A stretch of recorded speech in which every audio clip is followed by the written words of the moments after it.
Alright, what is up guys? Welcome back to another video. As you know, Chapter 5 Season 2 came out just a few days ago.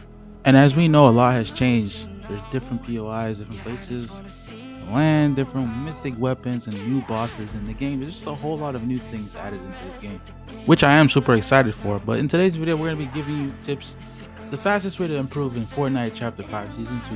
This is going to include the best practice methods, best loadout to carry, best places in the map.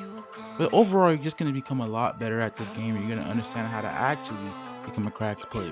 And before we get into the video, make sure you guys like the video, subscribe if you're new, and comment. I know I haven't been posting in a while, but I will be coming back posting more tips and tricks videos to help you guys improve at this game, because that's what I like to do for you guys.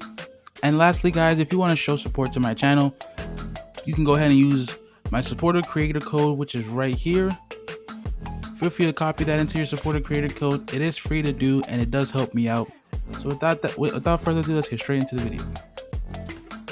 Okay, so starting off, the first topic we're going to talk about is the best loadout to use. There are a lot of great options for loadouts in this game, but there's only a few that I recommend. It all depends on your playstyle in Fortnite, because a lot of people play differently than others, obviously. Like, people are more likely to use the tac shotgun compared to the pump, or the new shotgun, the Cerberus, I believe that's what it's called, shotgun. See, I've made a video about this previously, all the new mythic items in the game, and I can personally tell you from experience, the new Cerberus shotgun is a gun where you have to pretty much hit all your shots, because you're not getting anything off. Because if you hit a body shot, you're only gonna do, if it's the mythic one, probably max 80 damage. And if it's the mythic one to the head, you're not doing 200 for some reason. I'm not sure why. So I would recommend either the tac shotgun or the regular pump, because those, like for example, the pump, guaranteed headshot, he's dead. The tac, you can just spam it. And now we go back to the Cerberus. The Cerberus, a flaw with that gun I see is the reload time. I'm not sure if Fortnite's ever gonna fix that, but they damn well should, because it's ridiculous for me to be reloading my shotgun for 5 minutes. But back to what's really important. So your loadout should consist of these 5 things. Let's start with a controller player. As a controller player, it's gonna make your life a lot easier if your shotgun is in your first slot. I can't stress this enough.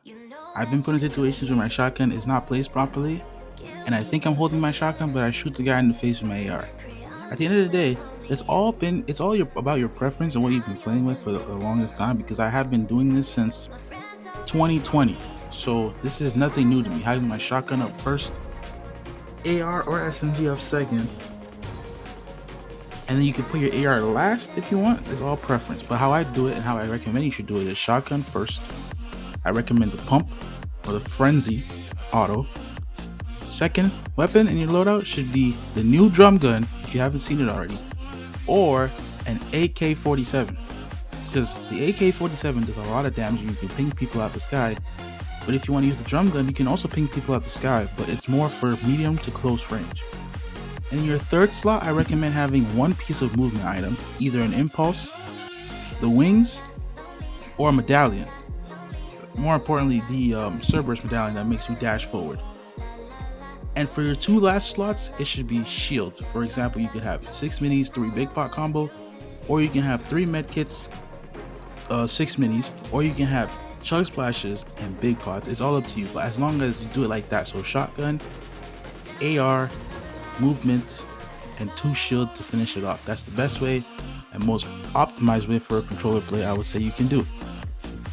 Okay, so next topic we're going to talk about is finding your drop spots. As we know, there's a lot of new drop spots in the game, like Mount Olympus and all the mythic bosses landing spots. I forgot the name of them, but I'm gonna pop them up all right here.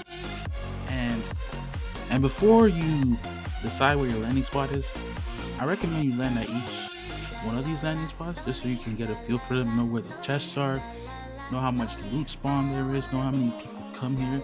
Because for me, the best way I find a landing spot is, let's say I want to play ranked and I want to rank up quickly, I will always land at the hot spots, because that's where you get all the kills. You can aim to win the game that way. But if I was playing a cash cup, I would always land on a place where there's not too many people, because dying off rip is not what you want to do, because you won't get enough points. So if you're playing ranked, I would recommend always landing in a semi-crowded area. And if you're playing a cash cup, make sure you always land on the outer edge of the map or land in spots that are not too crowded, because the best way to know which place is going to be crowded is the direction the bus is going. Never jump first, and certainly don't drop last, because if you drop last, everybody's doing the same thing, and if you jump first, everybody's doing the same thing. So that's my recommendation. Another tip, which is going to be my last tip, I'm actually going to mash up two tips into one just so it makes sense. But my last tip, like I've said this 1,000 times, I have many videos about this. You can go on my channel and I have so many videos explaining how to do this. But you need to get your editing and your piece control in check. There's so many maps you can do out there. I'll put some up right here. You can do these maps to improve your piece control and your awareness, because in a ranked game, when you're playing in a high enough ranked level, because I know ranked it gets pretty tough, but it's semi easy for people that understand how it works.